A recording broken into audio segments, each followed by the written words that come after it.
there'd be a lot of poop in my pants. I've seen a 6-foot alligator go swinging through the air and slam into a tree.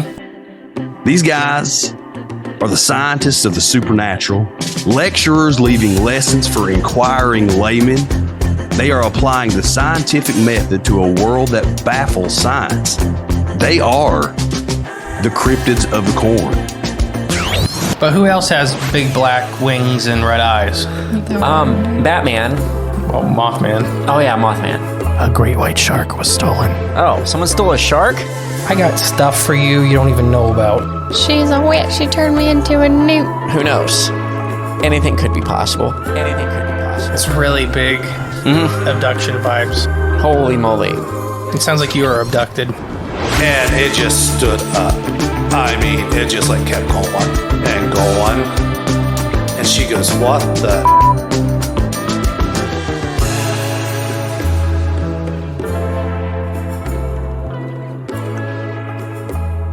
Oh yeah. Welcome back to Cryptids of the Corn podcast. So excited to be here. I am the great and powerful mystery. You sound like a Disney villain. I was going for that. Okay. And I'm Jay, clone 68. Ooh. Yeah, I was going for that one that's like clearly a villain, but you don't know is a villain yet. Oh, so it's early in the movie. Yeah. You know, like, they're talking funny. It's like, yeah. You probably shouldn't trust this. You poison apples and eat kids. Right. I was going to say you sound like an old lady. Okay. Real fast. It's Wednesday. We'll do our front of house stuff. Yeah. All these week's episodes, like I said on Monday, I'm sure, because we record these in reverse if anybody doesn't know. We're doing softballs all week because we just got off of the Mothman saga for Chicago, and we're going into the season finale. Woohoo! So I just did this week easy ones. All right. So they're very little research, just having fun. So this one's going to be The Blue Man, an Ozark legend long told but nearly forgotten. Are we jumping right into it? No. I'm just giving everybody the title, and I'll do all my front of house stuff. Okay. YouTube, check it out. By the time this comes out, the hyena documentary is live. All right. Go watch it, everybody. It's on our YouTube. The link's below. Like it, share it, subscribe to it. Just so everybody knows, this will be the last one I ever edit. All right. Next time we will be paying somebody to edit because I'm just done with it. By this time this comes out, we've hit 1 million downloads. All right. Milestone. Yeah. I was going to ask you about that. Yeah, we've hit it by the time this episode comes out. Sweet. So thank you all. It means so much you guys have listened to us 1 million times. That's insane. 1 million. That's really weird. So 1 million the downloads. Start of season 5, we will do our Q&A. You guys, a bunch of you guys filled out questions for us. That'll be that episode. Sweet. We're going to do our season opener and our normal stuff for the first week, and then that'll be the following week after that. Our millionth download Q&A. Yes. So if you got any last minute questions, you still got time to get them in. yeah, I hopefully. Yeah, they got about a week. Okay. They actually probably got like 3 or 4 weeks. What, from the time publishing this or time no. recording this? About 2 weeks. They have 2 weeks to Okay. get them in. You can There sneak we them go. in. Sorry, P.O. Box. If you guys want to send us stuff, which a bunch of you guys have sent us, thank you, Bob. Thank you, Daphne. And thank you, Ashley. Because they all sent us stuff this week as we're recording this. That's awesome. And the P.O. Box is P.O. Box 75, Ada, Ohio, 45810. It'll be down in the description below. Yes, right under mailing address. Conferences we have coming up. The only one that's really soon is in March. We have Frogman, the first weekend of March. Then we have Encounter Quest, which we're emceeing, which we're super excited for. I believe Jessica's going to come back on, and we'll do a whole big promo for that again because we're super excited. It was awesome last year. I'm telling you guys, if you can make it down to North Carolina, Encounter Quest is the one to go to. Absolutely. It's going to be so much fun. And love the people putting it on. Love the people that got speaking. Love the community built around. It's an awesome one to be a part of. By vendors and speakers for people that do this stuff. So that's what I love about it is it's all of that. It's a lot of fun. If you're coming to a show, let us know. We'd love to try to learn names before we meet people. I got about a 40% swing rate with that. Not too bad. Yeah, where it's like, or somebody says, I'm the X guy or the X lady. Right. Like, oh yeah. Like, then it all clicks back. All right. Email's the best way to contact us. New reviews, we've got a lot of them. So What should I do? Should we pitch one other thing real fast? Our sponsor? Oh, yeah. So, sponsor of the show, Flavors of the Forest. Which there should be a link below for our code now. I Ooh. just was talking to them the other day. I was recording this. So you click that link, you buy through that, we get a kickback. I use the stuff. Jay uses the stuff. All the time. I just made garlic parm wings 2 days ago with it. It was amazing. Amazing. I'm telling you, if you like garlic. Right now, they only have 2 options available. One's their garlic salt. Wait, I don't know if the other one's public yet. Is it? I saw on their website. Okay, just making sure. And then sure. they have a garlic dust now that's on their website. Oh, I thought there's another flavor coming out that we're getting in a package. Oh, yes. There's more coming down the pipe. They got a lot of stuff coming. And they're great people. They're listeners of the show. Yep. Give them some support. Give them some love. They have some. It's an awesome product. We 100% stand behind it, support it, and we use it in our daily lives. So can't say enough good things about it. Okay. In a couple months, in March, roughly, there'll be another Kickstarter. Basically, it's for us to go spend a week and a half hunting and trying to prove the existence of a cryptid. Yep. There'll be more of that to come. We have a couple high-level biologists that are coming with us that do this stuff. We have a DNA lab that's ready to back it. So that's the majority of the funding is to pay for the DNA testing. We've got a crew set up. We got a really amazing crew. So be on the lookout. There'll be more of that in the coming weeks. We'll probably announce that beginning of season 5, I think, is when we'll have Probably that. a good idea. New reviews real fast. Yes. Paul Milk says, "Hey, best friends. You guys are amazing and really intelligent show about clones in science and biology. You guys are awesome." Thank you, Thank Paul. you, Paul. You're our best listener, probably. Hey, this 123. Ohio is for cryptids and lovers. Oh. Title. Been loving this podcast for a while now. Started listening in the beginning of 23 and listened to every week since. All the information is educational, leaves you thinking, who knows? Anything could be possible. Oh, I couldn't have said it better myself. I was recently at the Columbus Zoo looking at the hyenas with my wife. I leaned over and whispered, "You know, the females have fake penises, right?" And she just gave me a look. The pseudo penis. Yeah. And she says, "Let's help you all out. Paranormal, paranormal, paranormal, paranormal, cryptid, cryptid, cryptid, mystery, mystery, mystery, alien, alien, alien, monster, monster, monster. Cheers, boys. Harrison V." And this is Dad Bod Harrison on Instagram. All right. Thank you. So he did that because of the algorithms. You know, when you put that in the comments, it helps boost those out a lot. Okay. And then Sam says, "Great show. I do love the show and all aspects of it. I do wish they would get a little more in depth in some of the sightings that they cover. Some of these are clearly fake, but I feel they believe every single one of them. But other than that, I completely love this show. The intro is great. You guys keep up the amazing work." Thank you. I will say one thing Yes. is that we try to do this, in my opinion, in a way that we try not to tell you if it's fake or real. That's for you guys to decide. I'm not here to tell you what you should believe and what you shouldn't believe. So I don't know if maybe I just present everything with the best information possible. Right. Yeah. And there are some of these that we've covered that are clearly fake. Clearly. And we've made note of it clearly at times. Yeah, but yes, exactly. Sam had great thoughts, and we greatly appreciate you. Yeah, absolutely. Yeah. And my last little thing, I know we're going on forever. New Patreon members, Chuck Berry, Hayden Orr, Jason Smith, and Richard Walker. Awesome. 4 new members of the Corn I can Cult. read all the names. Thank you guys so much for your patronage. Yeah, absolutely. It means a lot to us. It means the world. All right, you ready for the Blue Man? All right, the Blue Man. The Blue Man Group, the Blue Man, what is it? For decades, the hills around Douglas County were said to be inhabited by the Blue Man.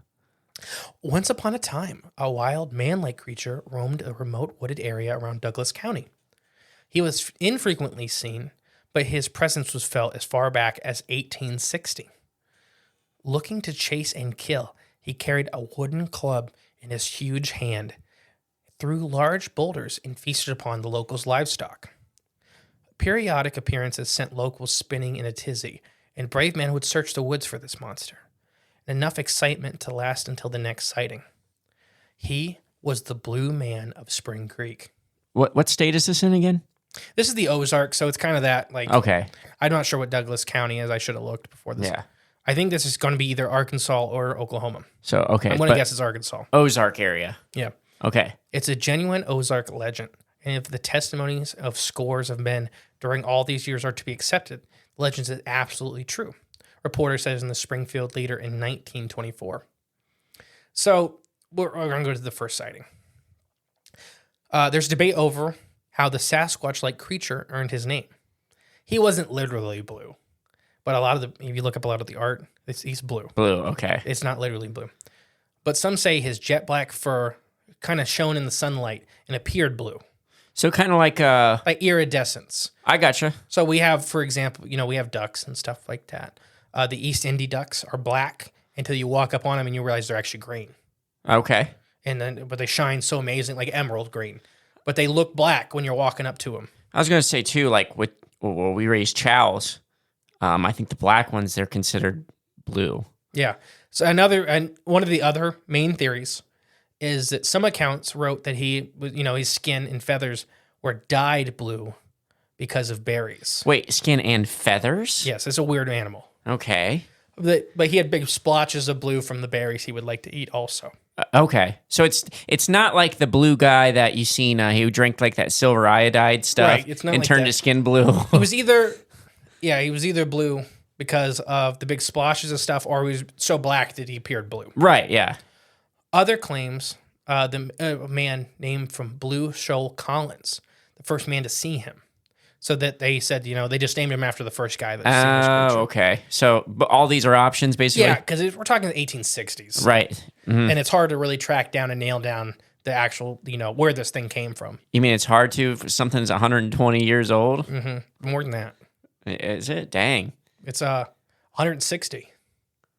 Yeah, I guess you're right, aren't you? Mm-hmm. Oh, yeah, I'm way off. What am I thinking? The sighting supposedly took place in 1865 and recounted by the Springfield Republican in 1915.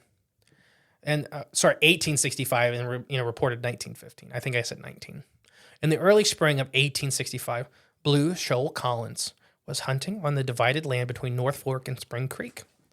A little snow had fallen on the night before. The woodland area seemed to be covered by a myriad of tracks such as turkey, deer, rabbit, fox, and coon, big and little.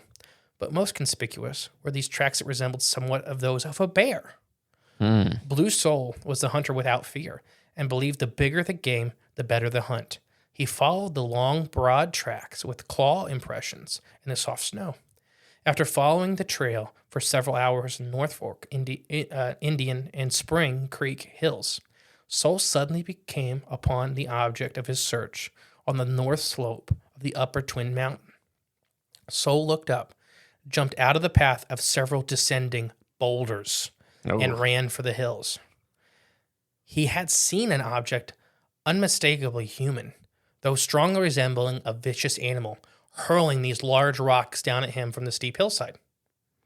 Newspapers reported periodically encounters in the years that followed. The experiences weren't only tied to Douglas County, however. Other times, they were supposedly seen in counties such as Ozark and Howell County. One experience was so before I continue, let's talk about Soul Blue's first experience. Okay, with the rocks being hurled down. Very bear-like tracks, tracking this thing, he probably thinks he's got a bear, which are in the Ozark Mountains. Mm-hmm. Gets this thing and it's on top of the mountain. He sees this huge, hulking, humanish figure. Right. Starting to push these big rocks down at him or hurl them. I'm not sure which is which. Once again, Either way, rocks are rolling down the hill at him. Yeah, and he backed off. So what do you think about that? I mean, it's kind of got some Bigfoot vibes to it, Also troll. Or that too, yeah. We did our troll episode all that time ago. That's what a big thing that trolls did is throw rocks or boulders. Yeah. Like, screw this guy And following me. we touched on mountain giants there for a little bit with types of Bigfoot. That's another one because we Yeah. don't know how big he is yet. Yeah. That mountain giants may not be the same thing as Bigfoot. These mountain kings, or they may not be trolls, but they kind of live in the same area. Just interesting so far. Mm-hmm. But still kind of painted as a man. Okay. One experience was from 1874, which started a string of sightings through the 1890s. Another one was in 1911, when supposedly raided the Blue Man's den and found sheep pelts, hog hides, parts of dog skins, many bones, feathers, and remains of other animals. Who in their right mind is raiding this thing's lair? Once again, it's 1911, so I don't have a lot. That's the amount of information I have. Yeah, I'm just saying, if that's true, you are an insane man. They may not have been doing it on purpose. They may have been stumbled across it. going into a cave, and they're like, "Oh, Like, this probably ain't good." yeah, we need to leave now. Then came 1915, the year several loggers were near Willow Springs believed they saw the Blue Man near the Blue Rock Mountains. Did you say 1915 or 50? 15. Okay. So, courtesy of the Springfield News Leader, so I actually have, a report. Jay Tabor saw him less than a week ago, the reported to the Republican. His hair, once black, is now gray, and his body not so robust as it has been 50 years ago since Blue Soul Collins saw him first. But he is still very active and is probably the best living example of this simple life. That year marked that Blue Man raised a prominence beyond the Douglas County area. Several local newspapers wrote about the sightings, an act that likely gave the legend a much longer life and legacy than normally expected. Once mentioned in the Strawberry headlines of July 8th, which noted the Douglas County wood haulers reported having a strange creature seen several times lately. On August 10th of that year, Mobile Weekly Motor said the news comes from the site after an absence of 4 years. The mysterious Blue Man of Spring Creek has again appeared in his old haunt and is causing great excitement in the wild and hilly countryside along the Big North Fork, Indian, in southern Spring Creek in the eastern end of Douglas County. According to the Mountain Grove Journal on the 1st, there was a wild man at large. It was even picked up as far south as St. Joseph. The newspaper there, however, had a slightly different reaction than all. They decided to make the news a stand-up comedy routine. And they go into just kind of making fun of the whole thing. Okay. Made a skit of it. Yeah. The same year, Howell County residents are cited to have achieved variable deniability of the Blue Man's existence. Okay. So basically, the story blows up in 1915. Right. A bunch of people see it, this logging groups especially, kept seeing him. And they had a pretty good account of him. They said, his hair's kind of gray now. They pretty much assume he's a wild man. Okay. And they were just like, he's just a good example of living free. Yeah. Feral humans. Yeah. Then the newspapers away from the local area blow up about it. All these reporters come in, and then pretty much all the locals go to denying it. Yeah. And I get it. Especially we're talking about all these small town people and all, 1915, all these people come rushing in. Yeah, you don't want any part of that. Nope, I didn't see nothing. Get out. Yeah. You city folk, get out of my town, basically. So some people say this is a Bigfoot, and I still have some more stuff. What's your feelings so far? Well, Bigfoot, yeah, it's still an option. Could it be a wild man?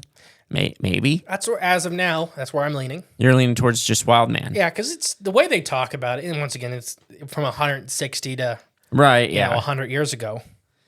Yeah, I can't leave any option off the table, but it's sounding like it might have some legitimacy to it. I mean, if you're making a comedy skit out of it, it's got to have some significance. Mm-hmm. You just don't. I don't know. Certain things just don't inspire someone to create a whole, story about it and then perform it in front of others. So there's got to be some merit to it, I guess. But I don't know. I mean, gosh. Either way, I don't want to run into them. So Douglas County, after years of the area of not having a Blue Man, was said to make returns. Oh. I made that word up. The returns of the Blue Man. Returns. Returns. What's that mean? I just made it up. Okay. To return. Uh-huh. After the 1915 flurry of excitement, the Blue Man went into hiding. His memory was pretty much put back until about 10 years later, when more articles appeared in local papers. The publicity at the point, it seemed, was thanks to a man named Arva. He was a postmaster.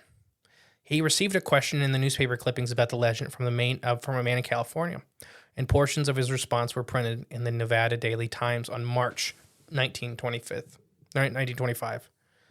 The clippings you enclosed are stated in fact, the postmaster wrote. However, the man is now dead, but many of his children now live in the wild state on the banks of the Spring River, and they're all colored blue. They live nude. They're a subset of a small wild human, such as like bears, wildcats, and mountain lions, which these people devour raw. Many of them are now 7 to 8 feet tall, weighing 300 to 500 pounds, and are often seen carrying young horses and cattle on their shoulder to their dens or large caves where they live. No one in the country ventures out at night in the vicinity of these men because it means sure death. Despite this postmaster's fake news, he didn't conceive the Nevada paper with any seriousness. So basically, most people believe that he was doing this satirically. As a joke. Yeah, Okay. because this big paper had sent in all these clippings of articles and be like, "Tell me about the Blue Man." So He made up a story okay. because a lot of the people around there never, whether they wanted to or not, they never confirmed that he had descendants or anything like that. Yeah. I mean, a whole family and he's seen them. That's pretty far-fetched, I would say. Yeah. And there's a couple more sightings, but that's one guy had claimed to kill him 4 years after the 1925. Okay. Said he shot him to death with a 22, And where's the body? Oh, wait, the 22? which they do hunt polar bears with 22s. Yes, but you better be very precise. Yeah, but keep in mind, 22 is a much more common caliber back then. I guess so, yeah. You better shoot him right in the eyes, I guess. But this story is all mixed up from everything from a Spanish woman had claimed was telling the story in Florida from the Ozarks. It's a lot of hearsay, she says kind of stuff. Which maybe, let's go back to our very beginning of the episode about that comment. Some things we don't believe, or we can pick apart and say, Yeah. Oh, yeah. saying this may or may not be a true story. I mean, but probably not. And there's not a lot to this. What I just read is pretty much all that Yeah. exists currently on the Blue Man of Ozarks. Okay. I thought it was interesting just because it's one of these things that just kind of pops up from time to time. Yeah, almost just a local culture thing. Yeah. What are you thinking? I think there's some merit to it. I think it probably was real. But it's probably not around anymore, which is, maybe why there's not many modern sightings, unless you're going to spring that on me at the end. Actually, in 2019, there was blah, blah, blah, blah. You ruin all the endings. Was there really or no? In 2023. No, you're making No. this up. Yes, exactly. So I don't know. I think maybe back in the day, I don't think people just made like these extraordinary claims. I mean, they did, but in this certain case, So this story mimics a modern story, though, from Florida. okay. I believe it was 2013. A bunch of homes around the Okefenokee. No, sorry. Not the Okefenokee. That's Georgia. The big lake in Florida. Okay, I what's the name of that? I know the big lake you're talking about. Anyways, Yeah. Ocala area or whatever. Okay. Or they basically, these housing developments all around this big wooded swamp. Okay. And these people were having essentially Bigfoot break into their homes, take stuff out of their freezers and stuff like that, and take all the armadillos. And that's what they said. This Bigfoot was obsessed with eating armadillos and stealing armadillos. Okay. And went all summer. Hundreds of people, thousands of dollars in property damage. Yeah. Like this was getting filed as property reports for insurance claims. Oh, I think I remember the end of this story. Finally, the cops take it seriously enough to start going and doing searches in those woods. They find basically a primitive human like camp, right? Yeah. With a whole bunch of armadillo shells from them eating armadillos, a primitive fire. What it was a Vietnamese man had gotten in a fight with his boss and got thrown off the ship in Florida, went wild, and thought he basically was starving, so he was breaking all these houses and stealing food. He didn't speak English, and none of the cops spoke Vietnamese. After the fact, they kind of was translating what he was saying. He thought he was in trouble for eating the little pigs, The armadillos. the armadillos. Yeah. He thought they were pigs, and he thought they belonged to somebody. So that's really why he was freaking out, because livestock's very serious in Vietnam. Yeah. And so he was freaking out. And I believe he ended up killing himself in this jail cell because he didn't want to go back to Vietnam. Yeah. And nobody spoke Vietnamese to him. So he thought he was getting executed or something and was freaking out. But he'd been living, I think, 6 or 7 months out there. That's crazy. Humans can go feral. Oh, yeah. I don't think the Vietnamese guy was feral. No, but I he was think just surviving. 2 more years, Yeah. 3 more years without talking to people and eating armadillos, You might. your brain kind of goes to Haywire. survival mode. Right, yeah. You start doing stuff that you maybe traditionally wouldn't do. In a modern civilized society. So I think that's what's happening here with the Blue Man. It was probably a feral guy, which was more common than it is now. I still think there are Yeah. feral people out there, but I think it was more common then than it is now. Especially depending on the years, which depression you want to go forth, or I can't remember. I think it was the Boggy Creek Beast. So Folk, Arkansas. not the big original sighting, but way, way back, there was one that was a wild man that was like a Bigfoot breaking into homes. And they just caught it and they put it in a cage. And everybody said it was a guy, just big hairy guy. Yeah. And they tried to make it wear pants and try to teach you how to ride a horse. And then it broke out and left. I would too. And that's what that's pretty much all the reports were just saying. It was just a dude. Just a guy that just was wild. You know, his mind was kind of gone. Which, that can happen. And if you do go wild, you might grow hair. You might, be hairy, go through a couple generations of that. For an example is hogs. Right, yeah. We have this well documented in pigs. Pigs are very extraordinary in this fact. I think it's 6 to 8 weeks. A wild hog, a domestic pig, when it breaks out, will grow a giant tusk. It will grow really thick black hair, and it'll immediately start changing some morphology of its body. Which is insane. Fast. So So fast. 6 to 8 weeks. Yeah. And they'll start looking more and more like a wild hog. Which is insane. It doesn't even seem possible. And I think humans can do it too. And maybe not as fast or Right. as dramatic as a pig can, but like you were saying with the hair. I mean, just give yourself a few generations. Yeah, I could see it I wouldn't easily say happen. generate. I think you'll start growing thicker hair when you start getting frostbite. Oh, probably, yeah. Probably. When humans are very different than we were 10, 12,000 years ago. I know, we're all soft now. We're all soft. When Neanderthal was punching cave lions to death. Right, yeah. Just going nuts. Like men should do. That's what's wrong with a lot of us today. We just don't get that wild element out of us. And if we do, it doesn't Did I end show you well. that video with the explaining how men and women are supposed to be? Probably not. I don't think so. No, it's a really unique thing with a moose. Okay. This mom, dad, and like a 3-year-old girl. This big bull moose starts, and they weren't messing with the moose. It wasn't one of those videos where like they were like Right, you see with people provoking with bison and stuff like that messing Yeah. with them. The moose came out of nowhere Yeah. because they were I think they were kind of at a picnic fishing, and the moose was in the swamp and came running at him. And the dad stood there, and the mom grabbed the kid and ran. But the dad made sure he was in between Yeah. the mom and the moose. So that's, mom's job is to protect the children. Dad's job was to protect mom. Defend. Yeah. And it was the moose. And he stood there and he was like yelling, waving his, he had a fishing pole around, waving that around. Yeah. The moose got like 10 feet from him, stopped, and looked at the guy who's walking at him and Yeah. took off. Yeah. Sometimes you gotta do it. And I know we're on tangents, but these short episodes are for. Yeah. The same thing with the elephants. Yeah. Ever see that guy? Yeah. Where you just stand. That's So he told the cameraman, Don't if you move. move, your dad. you'll kill us both. Yeah. And this big bull elephant charges him, doesn't flinch, and the big bull elephant throws dust on him, Yep. doesn't flinch, and then it goes to eating it, and they can walk around it fine. Yep. That's Because what he did is he showed, I'm not engaging you in a threat display, Yeah. but I'm not scared of you. Right. Exactly. Yeah. And that's what the elephant was kind of looking for. Was like, okay, you're not a threat to me, Right. but you're also not scared of me. So, So all we right, can we're cool. we can We're be cool. around each other, kind of deal. There was another one I seen of it was a guy and a girl.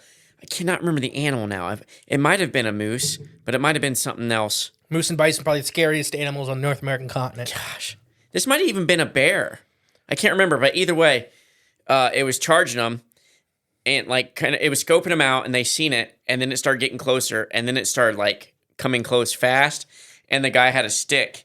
And he just held it over his head and screamed like "Rah!"